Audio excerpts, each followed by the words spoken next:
Matter of Compatibility. A story by Brian Harrison, based on character concepts established in the film Artificial Intelligence.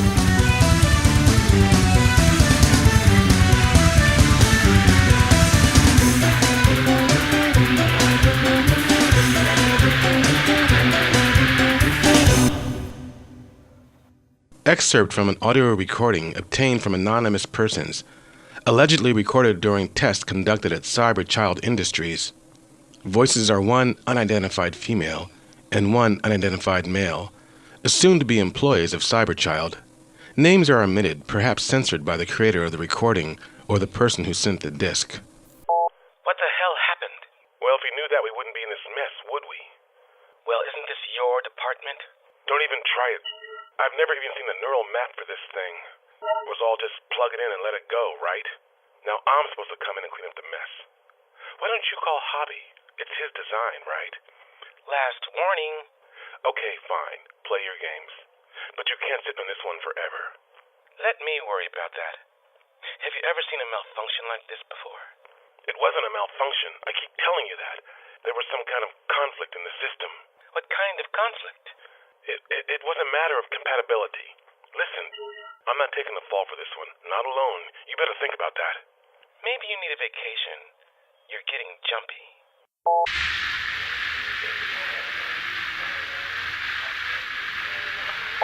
Automated rejection response from litigation net clerk to legal counsel for plaintiff Julia Contreras Zimmerman on the matter of pending complaint against Cyberchild Industries.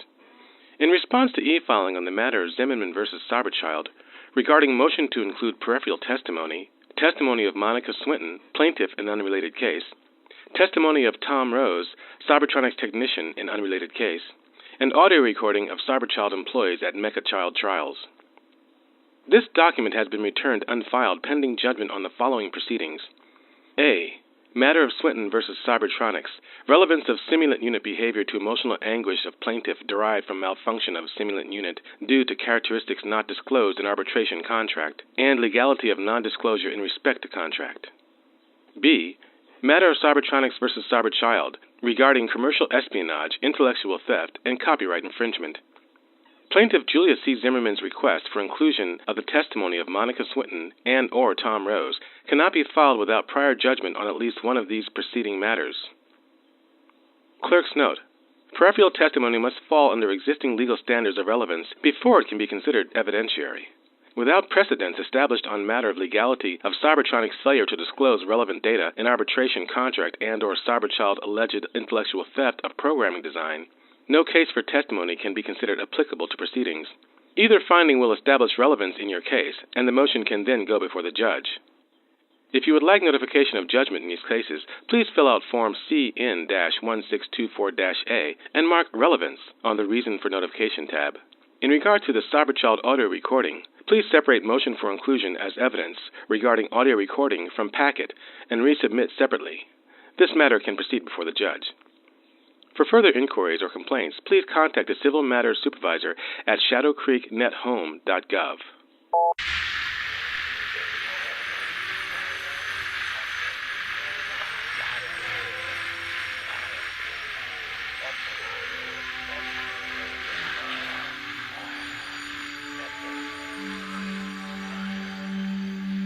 Melancholy always descended on Julia this time of year. It wrapped her tightly in its brooding gray cloak and left her bedridden for a month before it finally, mercifully passed. Medford, her husband of 15 years, had grown used to this annual hibernation and had long since learned to make the best of his early retirement during that time by scouring the sunken towns along the coast with his recreational salvage team, zipping through the skies in his timeshare shadow cruiser, or catching a round of zero-G golf with a small circle of friends his work allowed. He was also prone to spend this time with another woman, an Orga woman. Not that such a delineation would have made much difference to Julia had she been aware of her husband's infidelities, which she was not. It was not that she was a stupid or naive woman. It was because the Medford Zimmerman she'd married had not been a man capable of detailed or prolonged deceptions. It didn't seem to be in his nature. So after an initial period of watchful newlywed skepticism, she'd come to trust her husband implicitly. 6 years after that, his affair had begun. Julia's annual depression had first started the year before her husband's break of faith in the spring of their 5th year. This was the year that Medford had worked his way up from the ranks of corporate anonymity to become a face often seen, if not yet known, in the halls of aspiring power, where gathered the upwardly mobile acolytes who had already shed their now useless ethical skins and cut their teeth on stabbing each other in the back. Whoever survived these savage training grounds would then begin the slow ascent up the corporate ladder to the green pastures of wealth, privilege, and security. The once quiet and bookish Medford Zimmerman, the one with whom a young Julia Contreras had fallen in love with and married, would become one of the survivors, so much so that he would retire from their workplace long before any of his peers. He would also become a different man in the process. So in the spring of that 5th year, when the fruits of her husband's labor and ethical sacrifices began to sprout, Julia had applied to the Child Licensing Authority for a permit to make their family the perfect triad that only the most fit to parenthood were allowed. And she had promptly been denied. "How can they?" she'd screamed that night, as her, at that point, faithful husband had rocked her in his arms. She had been clasping the document that carried the official decision. It was already worn and wrinkled from being thrown into and retrieved from the trash basket 3 times by that point. The infamous psychological temperament tests that were one of the many obstacles for applicants to the CLA were not always accurate. The institution had been sued in the past when couples they had deemed unstable had thrived for years, well past the point when age would allow them a license. The CLA had insisted that the couples had managed their longevity simply out of spite, and that had they been allowed to bring a life into the world, it would have wound up being another for the already overburdened Fed to feed. This argument had not always proved effective or even valid. But the test had been quite accurate on the matter of the marriage of Contreras-Zimmerman, and had inadvertently given Julia the first of many hints that she would fail to notice. "Please, Julia," Medford had pleaded, "we'll apply again. We only have a 12-month waiting period." But that following year he would meet Miriam Jefferson at a timeshare pitch for his latest hobby, strato cruising, and their affair would begin during an innocent dinner that same evening. Julia had been at home the night her husband embarked on his departure from his matrimonial agreements. She'd been pacing their large suburban home, crying, throwing away and retrieving the second of what would wind up a total of 6 denials by the CLA. The test had once again picked up on Medford's potential for infidelity. Contrasted with Julia's strong conservative profile, the prognosis had suggested a likelihood of divorce and custody battles, and the inevitable emotional trauma to any child. Their application was, once again, denied. It was basically a matter of compatibility. Julia had only been able to tolerate 4 more of these notices before the sham of applying was dispensed with, and she, instead, would take to their bed with a remote in hand and hibernate until the chill of her emotional season had passed. Then, in the 3rd year of her annual hibernation, a small unknown company named Cyberchild contacted the troubled Zimmerman family, and everything changed. Keith Galbraith placed his palm against the identipad and held still while the optical scanner flashed a beam of brilliant blue against his left iris. He then dashed through the opened door and stepped quickly down the large empty hall, his footfalls as anxious as his pulse. He stopped at one of many anonymous-looking doors, caught his breath, and entered as calmly as possible in his irritated state. "Sorry I'm late," he said, rushing into the room, forcing a conciliatory smile when an attractive woman in dark business attire glared quickly up at him. Glare was instantaneous, gone in a nanosecond, and the smile that replaced it was more convincing than his own. Jacqueline Bell was better at making such presentations. "That's fine, Keith," she said, with eerily genuine sincerity. "We were just wrapping up here." She gestured to the couple sitting across from her. "You've met the Zimmermans?" Keith shook his head. Kathy knew he'd not met the trial couple, but this approach tended to put everybody on an even footing, by implying that he was not working with Jackie in any concerted manner, and that Cyberchild was already a blossoming commercial enterprise with scores of employees who might not know what each other was up to. Either innuendo was patently false.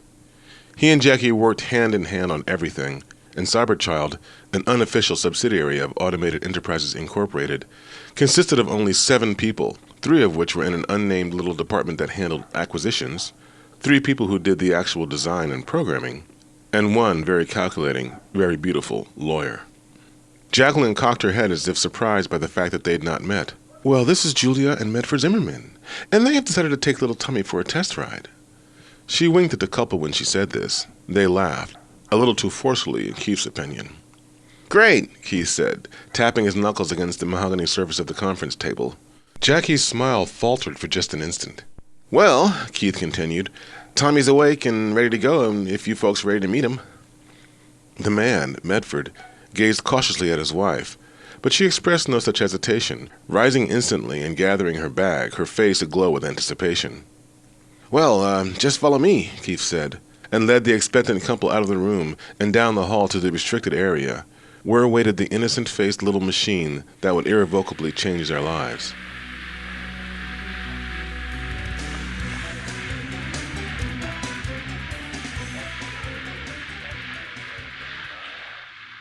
"Hello, Tommy," Julia said, kneeling down to take the little fake hand in her own.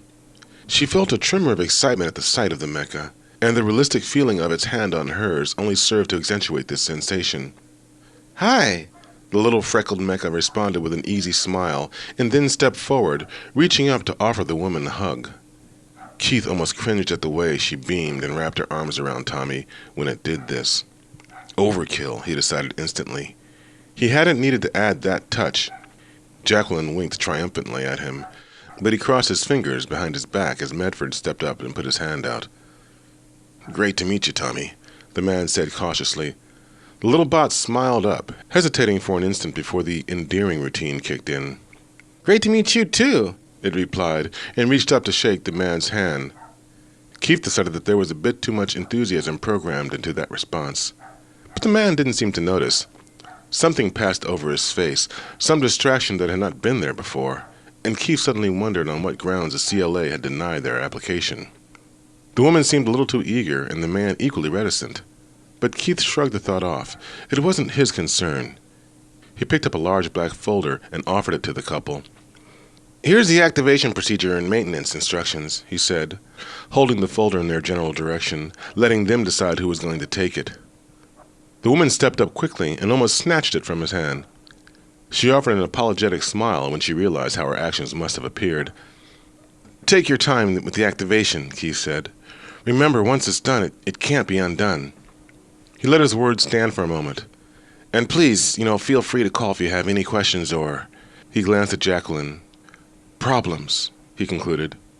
Jacqueline flashed him a quick frown. Outside, the two watched silently as the Zimmermans led their imitation boy down the ramp and onto the lot where a company driver was waiting to take them back to their own cruiser in the parking structure. Keith hissed between his teeth as the car door slammed shut. Jacqueline ignored the sound. "Well, this is going well," she said cheerfully. "Automated gives us the go-ahead on these things, and we'll be retiring ourselves." Keith snorted in response. "I'm telling you, we should have waited for Hobby to finish his Charles before—" "Don't ever let me hear you say that name again," Jacqueline interrupted, abandoning her pleasant facade. "Fine, but I'm not catching any of this crap when it hits the fan," Keith replied, just as forcefully. They both presented a confident smile as the cruiser rolled by. The Zimmerman woman waved happily through the tinted windows, apparently elated that she'd been chosen for this secret little trial.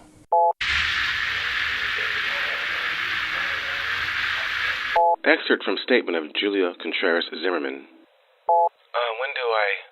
Oh, is it recording? Okay. Well, let me say up front that we had no idea about the nature of their company. Excuse me. Oh, right. I'm Julius Contreras Zimmerman, 9714 Exeter Terrace, Shadow Creek, Virginia. I'm recording this testimony for the record on the matter of Zimmerman versus Cyberchild. Anyway, they took advantage of us. We sat in that damn conference room with that lying bellwoman, and she made us sign all those damn agreements. Then the other guy came in, Galbraith, Keith Galbraith. But neither of them once mentioned any problem. If we had known about it, we would have just waited, bought one off the shelf. They knew we were desperate and... Oh, I'm rambling. I'm sorry. Let me start from the beginning.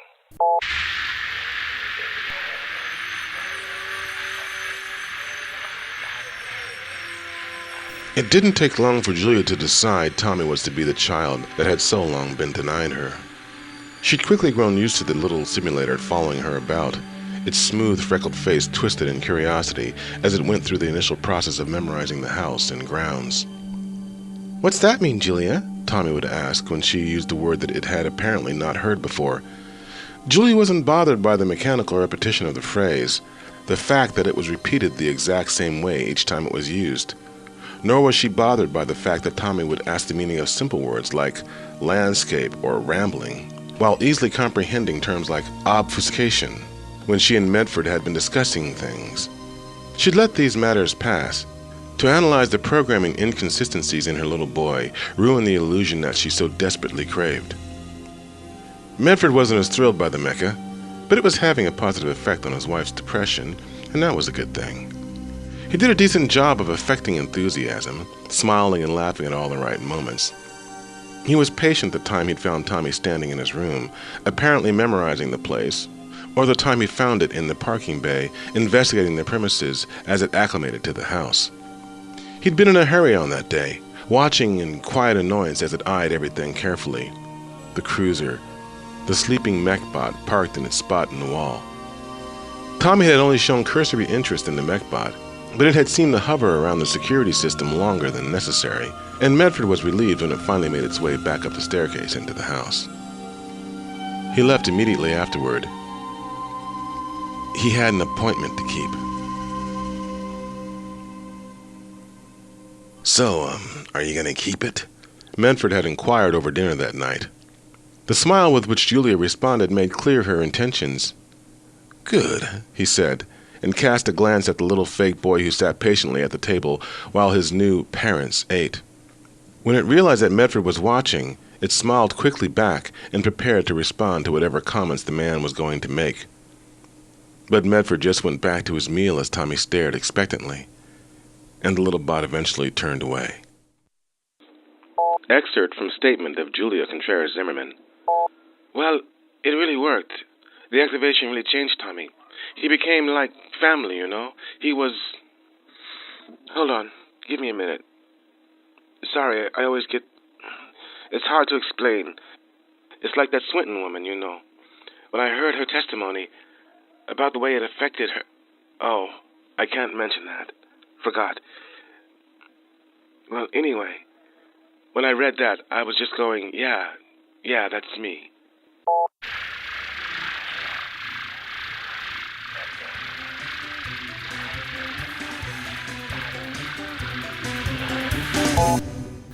"Well, that's it," Julia said. She stood and stepped back, wringing her hands nervously as she eyed the quiet simulator seated before her. Tommy gazed blankly back at the space where she'd been kneeling with Medford at her side, so they both would be in the robot's line of sight while the activation procedure was executed. They'd followed every direction precisely. They'd keyed the triggers as instructed and read the protocol in exact order. But the little mecha wasn't responding. "Is this normal?" Julia wondered aloud. "Oh, what the hell is wrong?" Medford barked impatiently. "Shh," Julia scolded, and then knelt beside the silent mecha as if to take its temperature. "Tommy, can you hear me?" she asked softly as the little bot stared into nothing. There was no response. "Maybe we should call that Gallagher man," Julia suggested. "Galbraith," Medford corrected. "Yeah, him," Julia sighed. Suddenly Tommy bolted up from the chair. Julia yelped and jumped back, causing Medford to let out a cry of pain as she stomped backward onto his foot. "Mother!" the little bot bellowed, his eyes now alert, his facial expressions animated in a manner that she'd not seen before. "Tommy?" Julia whispered, awed by the drastic change, her voice now filled with unexpected emotion. "Ow!" Medford moaned, falling onto a couch, grasping his foot in his hand. Tommy reacted to the sound, resetting his focus to analyze the man rocking back and forth on the couch. "Father!" it said in the same excited voice. Yeah, hey kid," Medford groaned as he whipped off his shoe. "Yeah, you're looking great," he added, trying to sound as enthusiastic as possible. He began to massage his swollen toe as his wife embraced and cuddled their newly awakened imitation boy. Medford had been about to complain to his wife about his foot when he caught the expression on her face. When was the last time he'd seen her look so happy? He turned away from the sight, having the sudden irrational thought that she might sense his guilt. He watched the two for a moment longer. Then he went down to the parking bay. He had to make a call.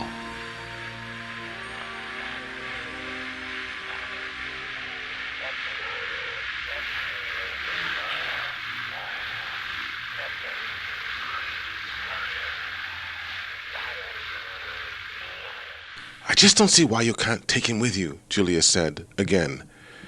She knew she was repeating herself, and, judging by the look on Medford's face, she knew he was getting tired of it. He stood in the foyer, jacket in hand, flight bag at his feet, staring at her with his lips twitching on the verge of some irritated response. She took a more diplomatic tone and tried again. "Tommy has been activated for a month, honey. He's our son now. Can't you at least try?" There was a silence in which she thought she'd made her point, but Medford just zipped up his jacket and slipped his flight bag over his shoulder. He stood at the door for a moment before he responded. "Julia, you've got to understand, the Stratocruiser is my time to be alone." She couldn't mask the anger in her voice. "We've already been alone, Medford, 15 years. Now you have a son and you want to just shut him out?"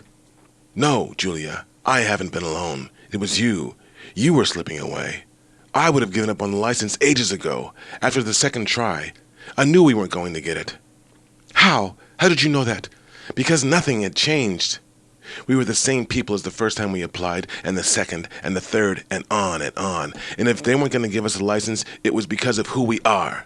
"And who is that, Medford? Who are we? Who are you?" Medford stepped forward, his face red, and pressed a trembling finger at her.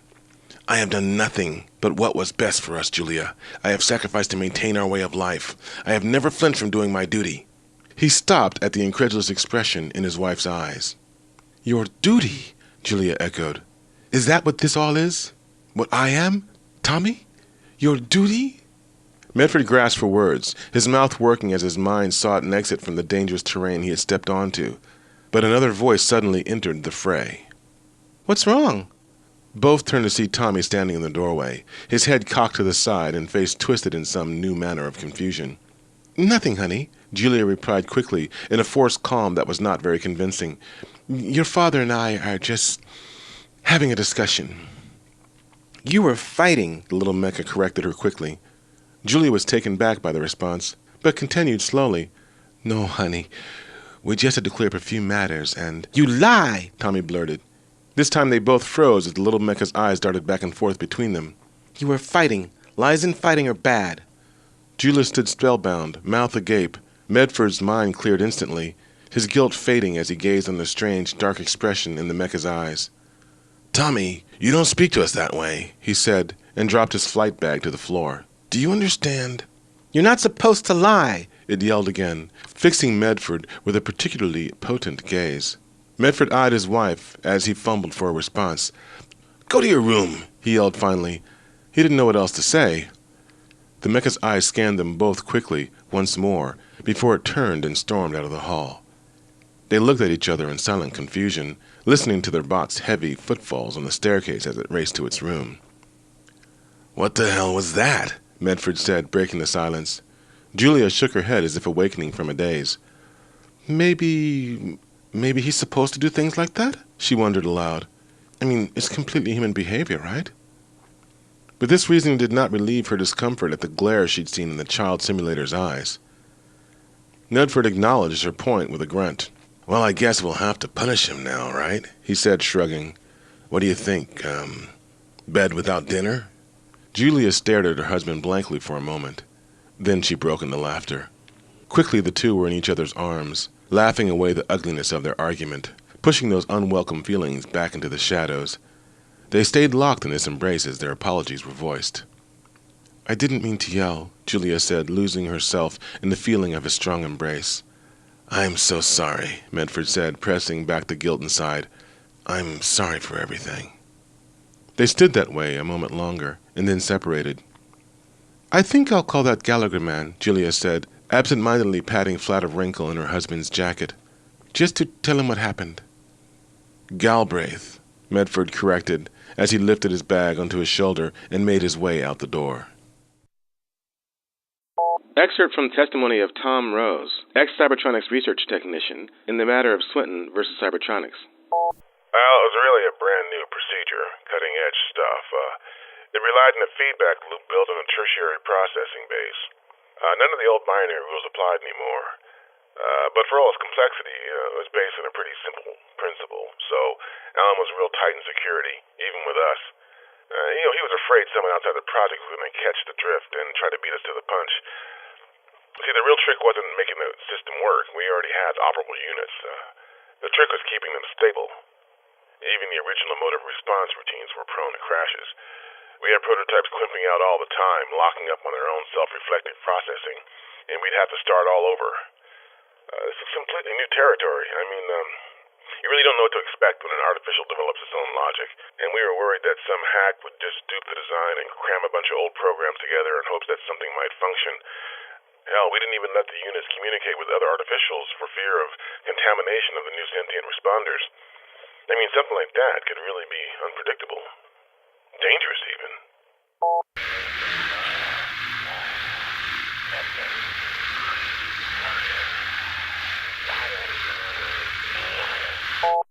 No problem, Julia. I'm glad you called. I'm sure it's nothing, but if you want, I can drop by and run some diagnostics. Keith stopped at the look on Jacqueline's face and corrected himself. I could have a little talk with Tommy, if you'd like. The voice in the monitor sounded relieved. Sure, if you think it would be a good idea. It was just, I don't want to sound dramatic, but it was a little spooky. Keith raised his eyebrows at Jacqueline, who was sitting across from him, listening quietly to the exchange. She crossed her arms and rolled her eyes. Keith continued, trying to sound reassuring. I'm sure there's nothing to be scared of, Julia, he said with more confidence than he felt. I'll just drop in tomorrow. Let's say, He paused a moment, as if checking his busy schedule. Noon sound good? Sounds great. See you then, Mr. Keith. Sure, bye. Then the line was dead. Keith eyed Jacqueline coolly for a moment before he spoke. This is definitely not cool, he said in slow, measured tones.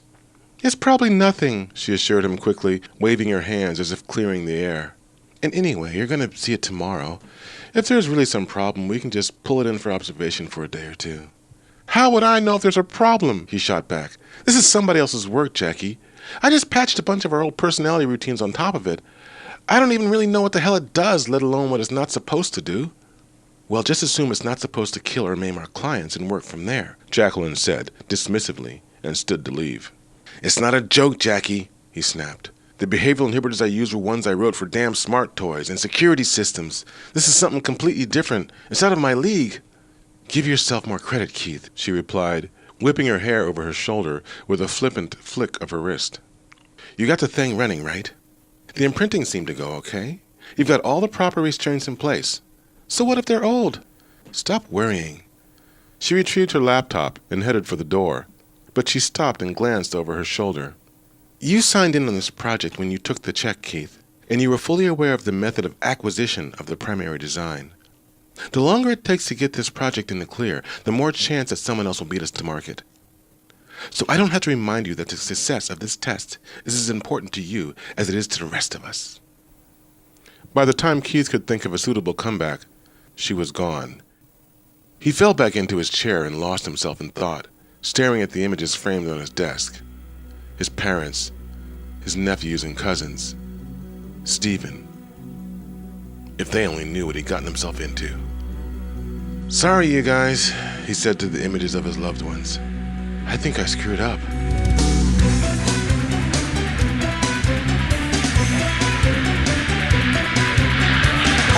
Excerpt from testimony of Julia Contreras Zimmerman. No, I didn't know about her. It was like, looking back, I can't believe I didn't see the signs, okay, but I've never had this type of thing in my family. We are very traditional. I don't maintain the religious observations, but I still have certain presumptions. I just didn't see it. Maybe I didn't want to. Midnight seemed to come sooner every year.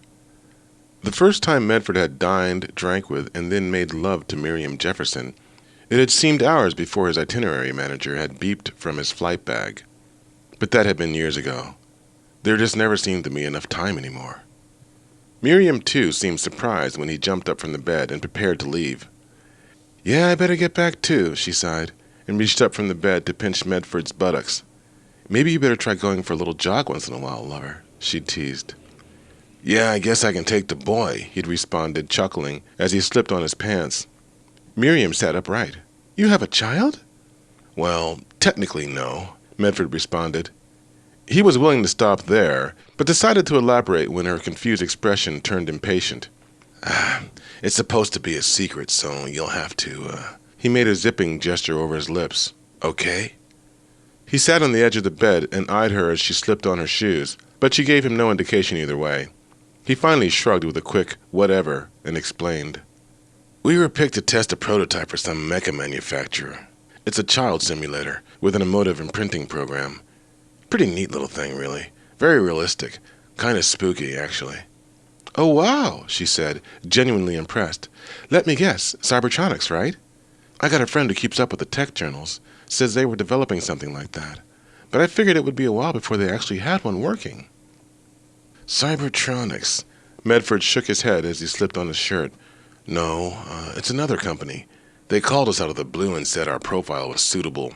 Well, I've said enough already." Miriam sat up on the edge of the bed and gazed at him quizzically for a moment. "How'd they get your profile?" she asked. "Aren't your CLA records confidential?" Medford shrugged as he checked himself in the mirror. The gray was creeping in, wasn't it? And his waistline was nothing to brag about. Maybe he really should start getting a little exercise. He turned and checked his itinerary manager to make sure he had been logged in for flight. If Julia ever checked, it would show he was airborne until 11 p.m. "Who knows how they got it?" he responded finally.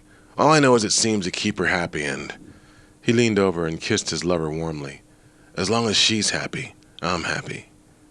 He slipped his flight bag over his shoulder and looked at Miriam with mock suspicion. "You happy?" he asked. "Ecstatic," she laughed, and rose to start getting dressed. Excerpt from testimony of Tom Rose, ex-Cybertronics research technician, on the matter of Swinton versus Cybertronics. I didn't see any reason to pull the unit. I backed Hobby's decision 100%, and I still do. Outside of the spinach incident, as we've come to call it. Yeah, well, anyway, I can't really comment on that because, we never had a chance to test the unit, and now, it's gone. But before the trouble with the pool, there was nothing that would have indicated any complication from the return of the Swinton boy, and that could have been worse. You can't always anticipate what might make a sentient system, do something less than desirable, have a bad reaction, let's say. And that's the reason for the in-house tests.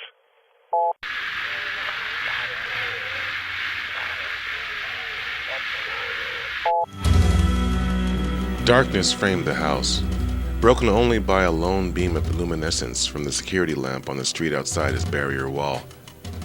Medford placed his palm against the ident pad at the gate and drove through when it slipped open. He rode into the parking bay and pulled to a stop. "Check fluids and alignment," he said, as he crawled out of the cruiser. His mechbot, a faceless walking drone, sounded a robotic acknowledgement as it stepped from its enclosure in the wall and went to work, snapping open the hood and slipping its talon-like fingers into the small engine well. "Clear all security logs, too," Medford said, as he retrieved his flight bag from the back seat and headed for the house. The drone automatically obeyed. The logs kept track of all locations where entry had required a security scan. The hotel would have duplicate records of his vehicle's arrival and departure, but Medford knew they were required by law to keep all such information confidential.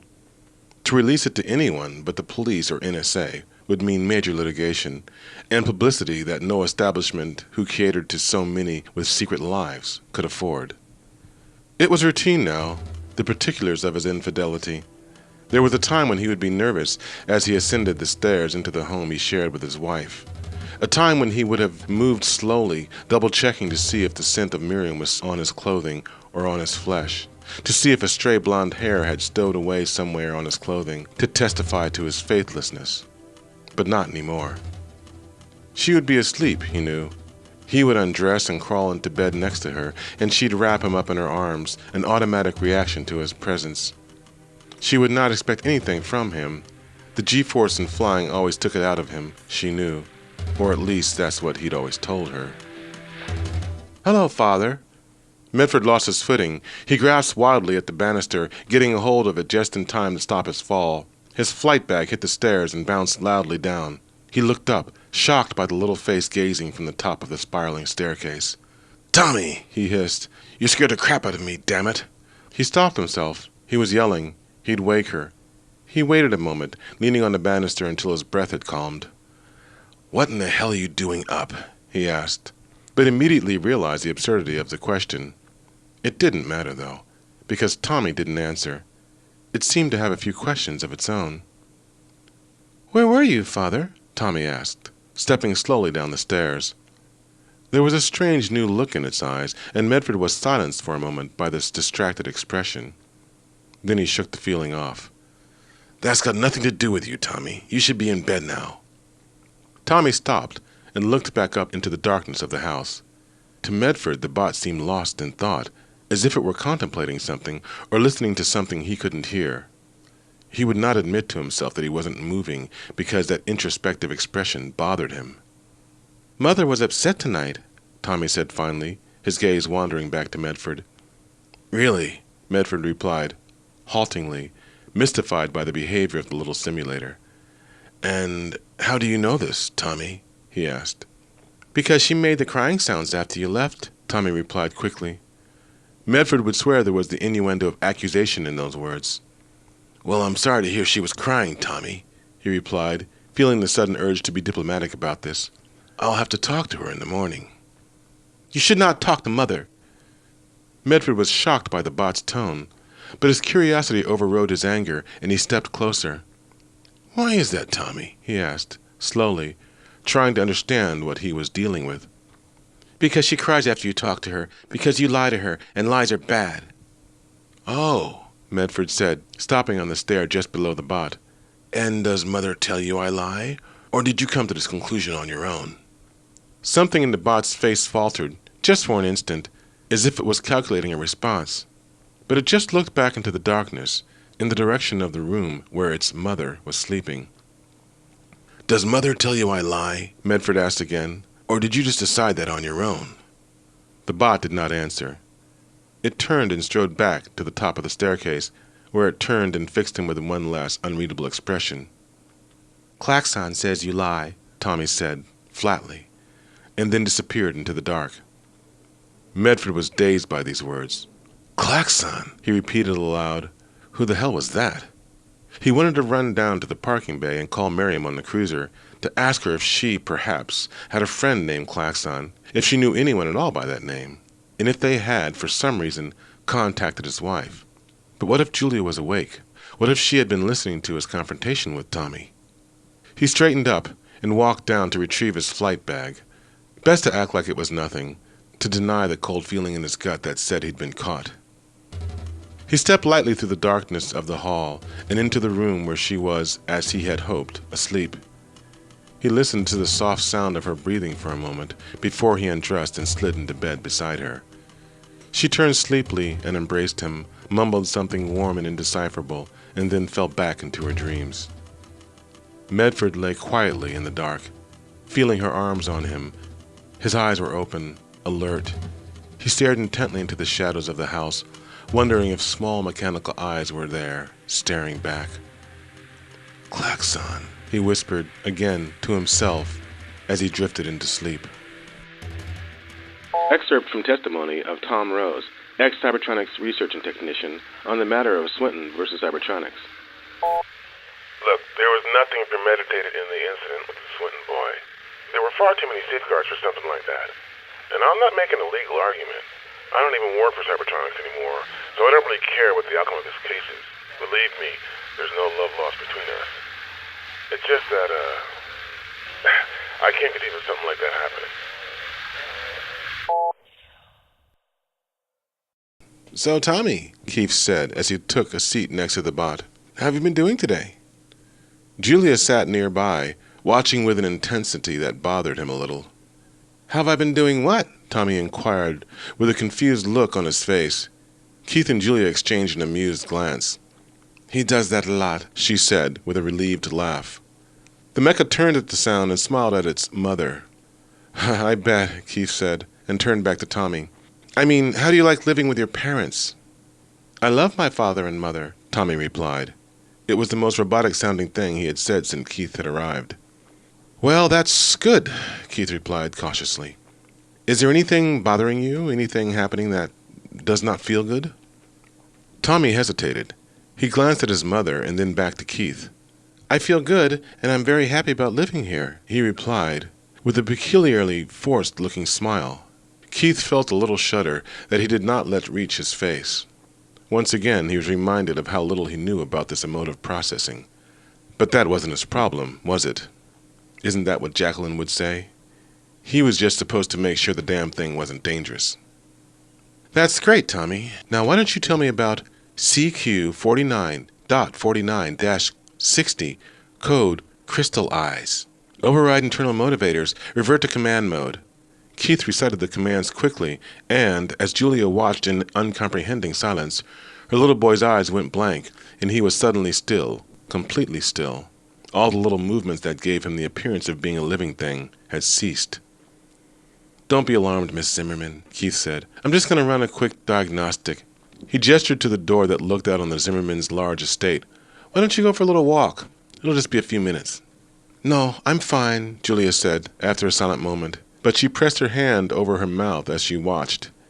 It was the kind of expression a mother would make when watching a doctor examine a human child. Okay, Keith said hesitantly. He slid his hand up the small bot's spine and found what he was looking for, just beneath its hairline. He pinched there and felt the small opening in the flesh separate. Then he pulled a cable from his bag and slipped a pin-thin connector into the opening, into the robot's brain. He glanced over his shoulder at the woman, who was now grimacing, and winked to assure her all was well. Don't worry, he said as he triggered the routine. It doesn't hurt. But this information did not seem to allay her concerns.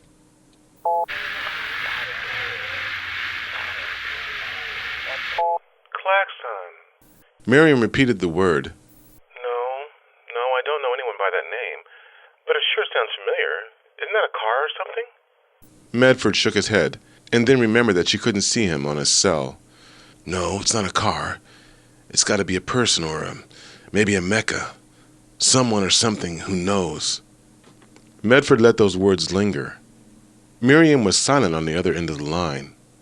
About us, he elaborated. No. Miriam blurted immediately. How? Maybe someone at the hotel or... But he stopped, trying to understand the bizarre nature of the situation. None of it made sense. Why would someone tell the robot? His heart dropped when he considered that maybe Julia already knew, and that it was she who had mentioned it. But then why hadn't she confronted him? Was she setting him up? Or maybe... Medford! Miriam's voice broke him from his thoughts. Sorry, he said. Listen, I can't talk long. I've got a caddy waiting. I just wanted to call and alert you about what's happening. I'm heading back to the house in a bit. I just didn't want to be there when... He trailed off. When what? He continued, but decided not to tell her about where he'd heard the word klaxon. Julia has one of those techs from Cyberchild over, a guy named Keith Galbraith. He's looking at the mecha. It's been acting a little strange lately, so we're taking precautions. Cyberchild? Miriam inquired. Oh, damn, he sighed. Probably shouldn't have said that. Listen, Miriam, keep that to yourself, okay? We've signed a non-disclosure agreement, and I don't want to screw anything up, worse than I already have. Keith Galbraith? She asked. Yes, Medford said, annoyed. Now drop the subject, please. We've got more important things to... I think that might be it, she said, interrupting him.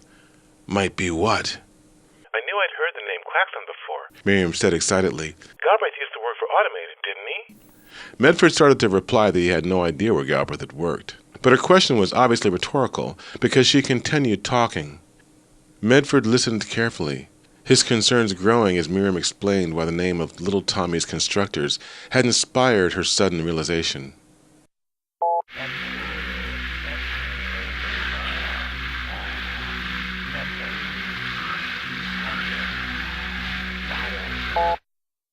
I can't find anything wrong with him, Miss Zimmerman, Keith said. He wasn't really lying. There was technically nothing wrong with the unexpected data flow he found bouncing around in the indecipherable segments of the bot's head, where the stolen sentient responders were active. The flow was strange, and didn't seem like it should be there. But then again, what did he know about these things? "Well, that's good," Julia said hesitantly. "But he was acting a little assertive, I guess is the word. Is he supposed to do that?"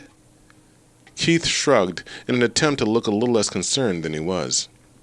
"Well, the emotive process is new, and that's why we have you testing it. It's probably just an unexpected element of the process." He smiled reassuringly, wishing Jacqueline was here to handle the BS. "I don't think there's anything to worry about. I scanned every available bit of memory, and I didn't see any anomalies." He started loading his equipment as Tommy broke from its virtual daze and smiled warmly at its mother. Keith looked away from that smile. It was a little too real. "Look, if anything happens again, feel free to give me a call," he said as he made his way out the door. Excerpt from testimony of Monica Swinton, plaintiff, owner and imprinter of malfunctioning Cybertronics prototype, on the matter of Swinton versus Cybertronics. I can't say it was a malfunction. I've been stuck with this thought since the day it happened, and I've been around and around with the tech guys.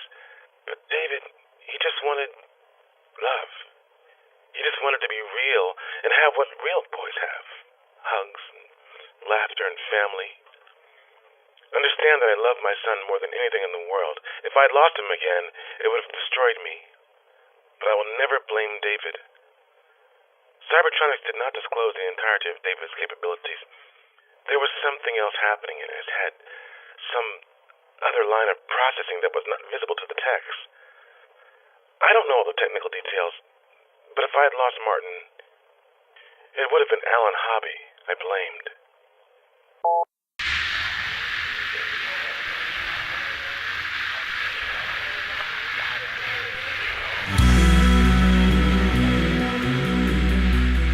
The moon was rising over the horizon when Medford drove into the parking bay.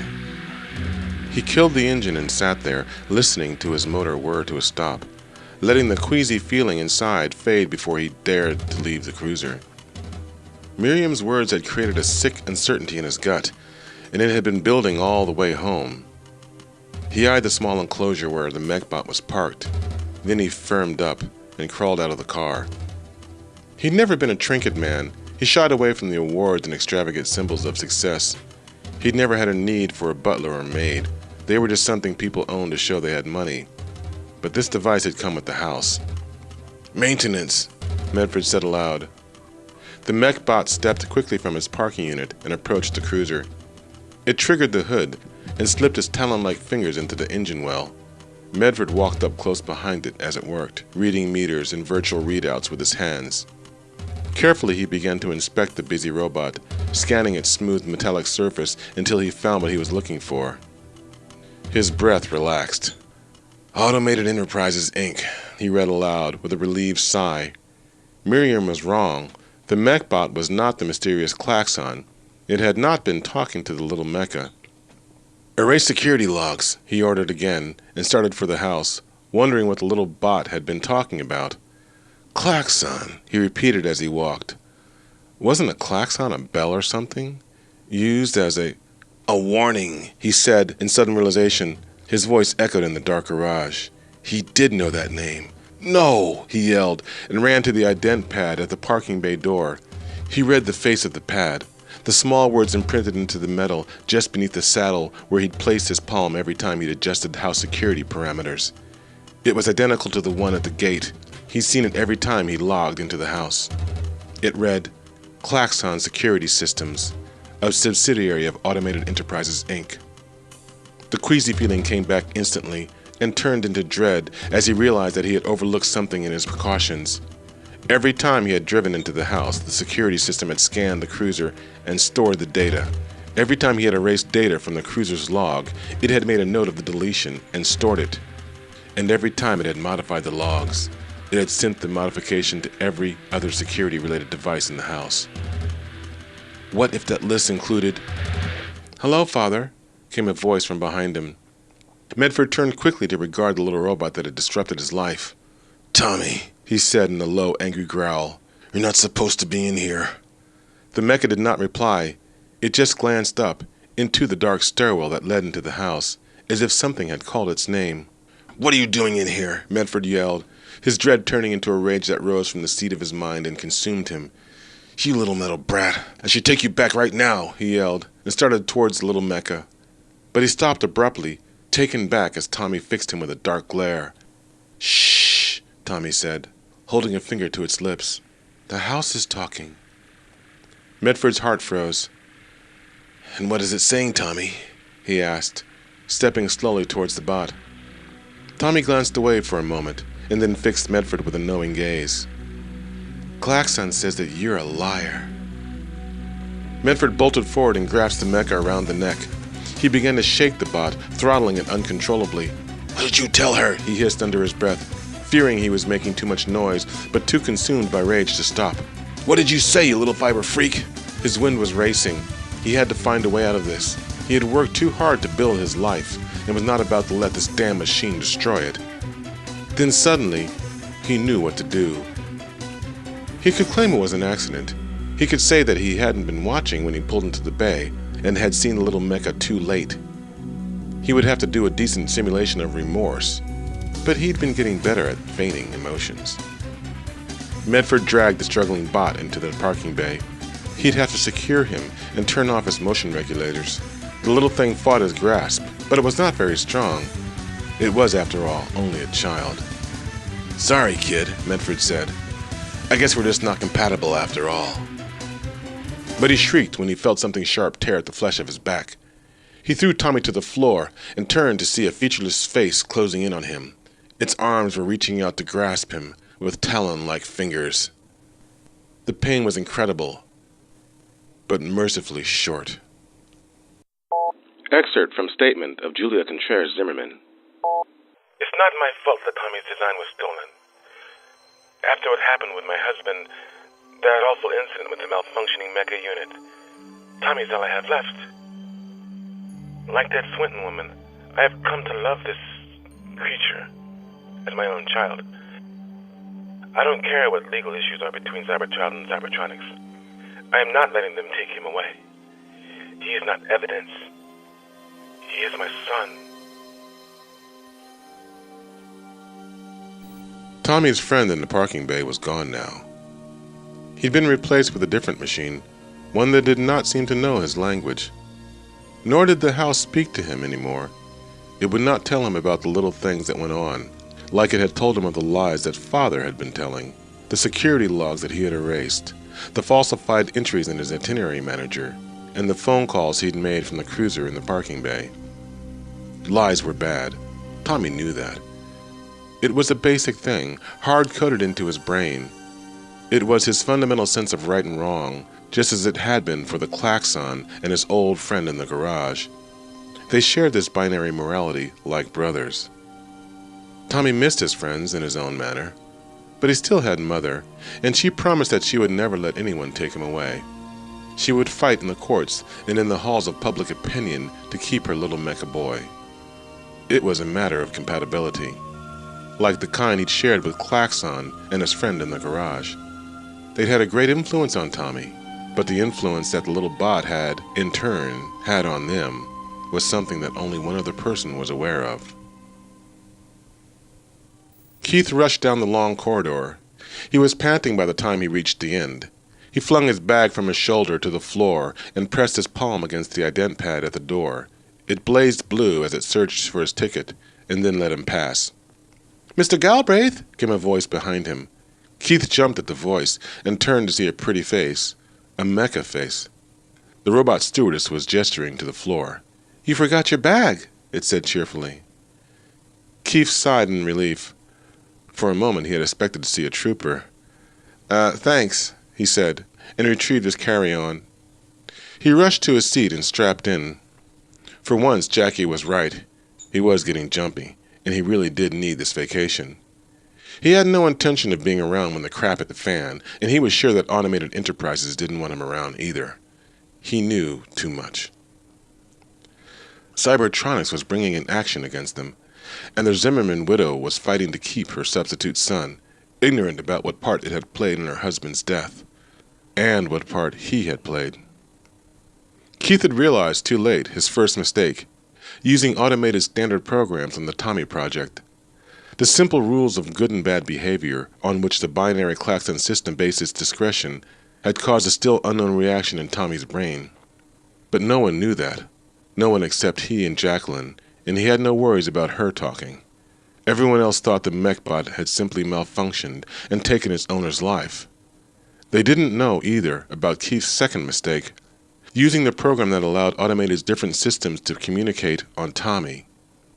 He had seen the data flow being processed by Tommy's special processor on the day he'd visited the Zimmerman woman, but he had not recognized it for what it was.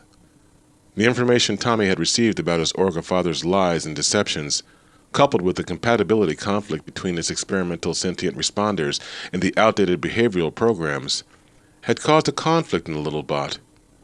This was all intensified by its ability to talk and conspire with the klaxon system and the droid. Would anyone ever know what had really occurred between those systems? What bond had developed between them that would drive a simple droid to kill in order to protect Tommy? Or had it been doing Tommy's bidding? He opened his bag and checked the little disc he had stashed in a pocket. He toyed with it nervously as the plane rose off the landing pad and into the cloud-covered Virginia skies. He wasn't sure yet if he was going to mail the evidence. His conscience was at war with his self-preservation. It would surely mean the end of his career with Automated. But then again, they weren't really the right company for him, were they? It was really a matter of compatibility.